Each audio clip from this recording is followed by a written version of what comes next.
مختصر ٹائم ہے، پھر بھی چلتے چلاتے میں نے پہلے کیا کہا تھا، غوث اعظم کا نام وہی دیتا ہے جسے غوث اعظم چاہ لیتے ہیں، جسے غوث اعظم چاہ لیتے ہیں وہی بندہ غوث اعظم کا نام لیا کرتا ہے۔ آپ کو ایک واقعہ پیش کرتا ہوں جو تفریح الخاطر میں ہم نے پڑھا ہے کہ حضور غوث پاک کا جو بندہ لیتا ہے غوث اعظم کے نام میں اللہ تبارک و تعالیٰ کے نام کی تاثیر اور برکت۔ کس انداز سے؟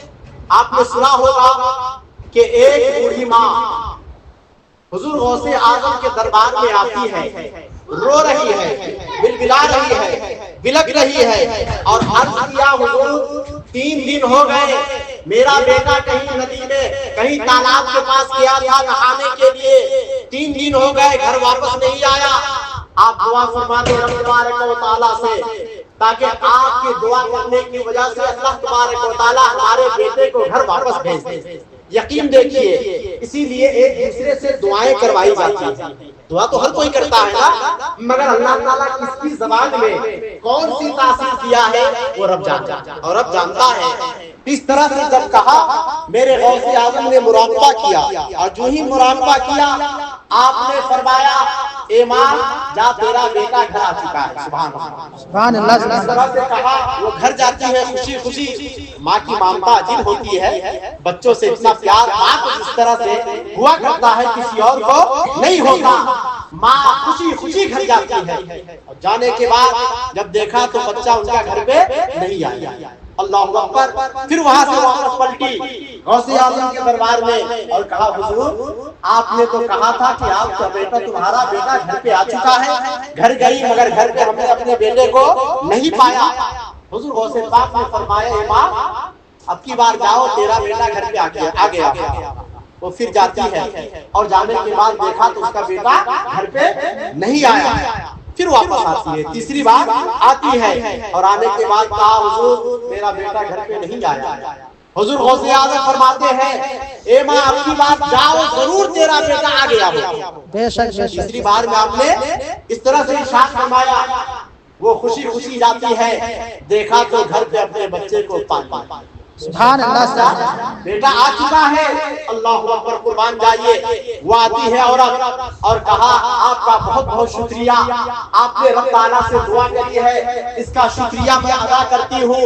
غوث پاک نے فرمایا تیرا کام ہو چکا چلی جاؤ۔ لیکن غوث اعظم نے پھر مراقبہ کیا، رب تعالیٰ کی بارگاہ میں عرض کیا مولا تعالیٰ تو نے اس بوڑھی عورت کے سامنے، اس عورت کے سامنے 3 مرتبہ شرمندہ مجھے کیا، 2 بار شرمندہ کیا، 3 مرتبہ یہ ہمارے دربار میں یہ آئی ہے اور کہا کہ بیٹے ہمارے گھر پہ نہیں آ پایا۔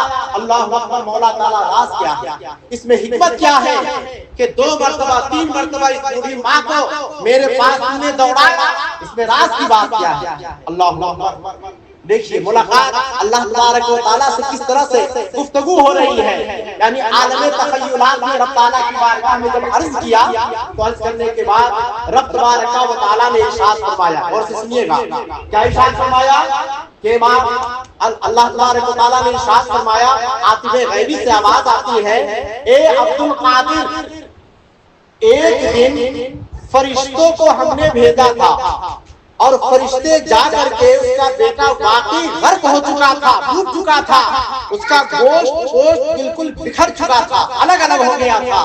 ایک دن اسے جمع کرنے میں لگے اور دوسرا دن جو گزرا، دوسرا دن اس کے اندر روح ڈالنے میں گزر گیا اور تیسرا دن گھر پہنچانے میں لگ گیا۔ اللہ اکبر۔ مقام محبوبیت کو دیکھیے، غوث اعظم کا جو مقام محبوبیت تھا، یعنی ایک محبوبیت کا جو مقام ہوتا ہے، کبھی کبھی باپ بیٹے میں کبھی ایسا ہوتا ہے کہ بیٹا زیادہ بے تکلفی سے باپ سے کچھ بات کرنے لگ جاتا ہے، ہوتا ہے کہ نہیں ایسا؟ تو یہاں پہ باپ بیٹے کا مسئلہ نہیں ہے، محبوب اور محب کی بات چل رہی ہے۔ تو حضور غوث اعظم سرکار کے مقام محبوبیت نے عرض کیا مولا تعالیٰ تیری قدرت تو یہ ہے، یاسین شریف جب آپ پڑھیں گے حفاظ کرام موجود ہے تو کن فیکون کے منزل پہ فائز ہے، کن کا مطلب ہوتا ہے مولا تعالیٰ تو کسی چیز کو کہہ دیتا ہے ہو جا، وہ چیز ہو جاتی ہے۔ بے شک سبحان اللہ۔ کسی چیز کو کہہ دیتا ہے ہو جا، وہ چیز ہو جاتی ہے۔ اور میدان محشر قائم ہوگا تو وہاں پر بھی تم تمام تو مولا تعالیٰ جتنے بھی لوگ ہوں گے جو اپنی اپنی قبروں میں جا چکے ہوں گے، اگر مولا تعالیٰ تیرا ارشاد ہوگا، سب کو حکم ہوگا اپنی اپنی قبروں سے اٹھ جاؤ، سارے کے سارے لوگ قبروں سے اٹھ جائیں گے، چاہے انڈیا کا رہنے والا ہو، پاکستان کا رہنے والا ہو، کسی اور ملک کا رہنے والا ہو، لیکن سارے کے سارے لوگ وہاں پہ پہنچیں گے جہاں پہ قیامت قائم ہوگی۔ کہاں قائم ہوگی؟ جہاں پہ مار چل رہی ہے۔ کہاں پہ؟ ملک فلسطین، وہیں پہ ملک شام میں قیامت قائم ہوگی، تو وہاں پہ سارے لوگ اکٹھا ہوں گے۔ پتہ یہ چلا حضور غوث اعظم نے وہاں پہ رب تعالیٰ کی بارگاہ میں یہ عرض کیا، مولا تعالیٰ کن فیکون کے منزل پہ تو ہے، کسی چیز کو اگر جمع کرنا چاہے اور کہہ دے کن، وہ ساری چیزیں جمع ہو جاتی ہیں، ایک جگہ ہو جاتی ہے۔ مگر سمجھ میں نہیں آیا مولا تعالیٰ 3 دن اس بچے کو زندہ کرنے میں تم نے لگا دیا، 3 دن تو نے لگا دیا، یہ راز مجھے سمجھ میں نہیں آیا، یہ حکمت مجھے سمجھ میں نہیں آئی۔ جب غوث اعظم نے اس طرح سے عرض کیا رب تعالیٰ کی بارگاہ میں، تو رب تبارک و تعالیٰ نے اس کا جواب اور نہیں دیا، بلکہ عالم غیب سے آواز آتی ہے، پردہ غیب سے آواز آتی ہے، اے عبد القادر تیرا دل پاش پاش ہو چکا ہے، تیرا دل ٹکڑا ٹکڑا ہو چکا ہے، اے عبد القادر تیری دل شکنی ہوئی ہے، اس لیے عبد القادر آج مجھ سے جو مانگنا ہو مانگ لو، آج میں دینے کے لیے تیار ہوں۔ جب اس طرح سے کہا اللہ کی بارگاہ سے آواز آتی ہے، حضور غوث پاک نے رب تعالیٰ کی بارگاہ میں عرض کیا، مولا تعالیٰ میرے اندر اتنی سکت نہیں ہے، میرے اندر اتنی ہمت نہیں ہے، میرے اندر اتنی طاقت نہیں ہے کہ ہم تجھ سے کچھ مانگ سکے، مگر مولا تعالیٰ اگر تو دینا ہی چاہتا ہے تو بغیر مانگے ہوئے اپنی قدرت کاملہ سے جو مجھے پسند ہے وہ جو دینا چاہتا ہے تو مجھے عطا کر دے، ہم اس پہ اکتفا کریں گے اور وہ ہمارے لیے کافی ہے۔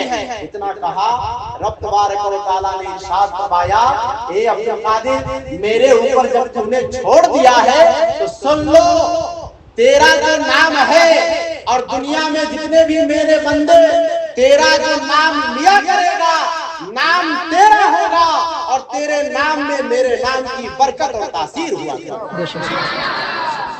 تو غوث اعظم کا نام لینا گویا کہ ایسا ہے کہ اس میں رب تبارک و تعالیٰ کے نام کی تاثیر اور برکت ہے۔ تو غوث اعظم کا نام لینے سے کسی کو چڑھنا نہیں چاہیے، بلکہ یہ تصور کرنا چاہیے کہ اللہ کے نیک بندوں میں شامل ہے، جو اللہ کے نیک بندوں کا نام لیتا ہے اللہ تبارک و تعالیٰ انہیں اپنا محبوب بھی بنا لیتا ہے۔